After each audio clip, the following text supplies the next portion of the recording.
दूसरी चीज ये कि हमारे समाज में उम्र जो है वो बड़ी तेजी से आगे बढ़ रही है।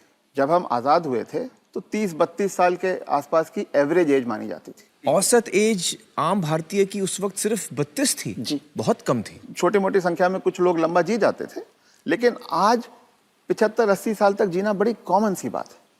तो अब जो आदमी 75 का हो गया, उसने खुद अपनी लंबी उम्र की तैयारी ही नहीं करी, और जब उसने कोई तैयारी खुद नहीं करी है तो उसका परिवार या उसके समाज उनको कैसे तैयारी, वो कैसे तैयारी करेंगे। तो आपका ये कहने का मतलब है कि पहले तो शायद वो 60 साल तक जीता तो बहुत बड़ी बात थी, तो जब तक वो कमा रहा था वो जी रहा था, अब वो 80 साल तक जी रहा है। तो इसके जो परिणाम है वो भी इकोनॉमिक एंगल मुझे समझाइए।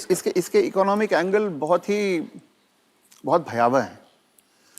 आज हिंदुस्तान में 60 साल की उम्र में आपने एक आदमी को रिटायर कर दिया। आदमी को अगर 80 साल तक जीना है तो 20 साल के लिए उसको अपना इंतजाम करना है। उसकी पत्नी 10 साल छोटी है तो 30 साल के लिए पत्नी के लिए इंतजाम करना है। औरतें आमतौर पे 5 से 7 साल ज्यादा जीती हैं, तो 35 साल के लिए उसे अपनी पत्नी के लिए फाइनेंशियल इंतजाम करना है और 20 साल के लिए खुद के लिए इंतजाम करना है। आज के इन्फ्लेशन में, आज की महंगाई में कितना भी पैसा आप एक जगह रख दीजिए, क्या वो 35 साल तक खींच सकता है? ये प्रैक्टिकल नहीं है। और जैसे जैसे उम्र बढ़ती जाती है उनके बच्चों की उम्र भी बढ़ रही है जी। जो आज 70-75 का होगा, बच्चे भी तो 50-55 के हो रहे होंगे। वो अपना बुढ़ापा देखेंगे, वो अपनी लड़की की शादी देखेंगे, वो अपने मकान की किस्त चुकाएंगे। तो जो पीढ़ियों के बीच की जो दूरियां हैं वो बढ़ती जाती हैं। ये इकोनॉमिक वजह से बढ़ रही है। इकोनॉमिक वजह से बढ़ रही हैं। तो अब वो जो कॉन्सेप्ट है कि 60 साल की उम्र में हम रिटायर हो जाएं, उससे बाहर निकलना होगा। जब तक शरीर साथ देता है काम करते रहना है और 2 पैसे कमाते रहना है जी। कुछ करके किसी तरह से अपनी आर्थिक स्वतंत्रता को कायम रखना चाहिए, जितने ज्यादा से ज्यादा समय तक हम रख सकते हैं।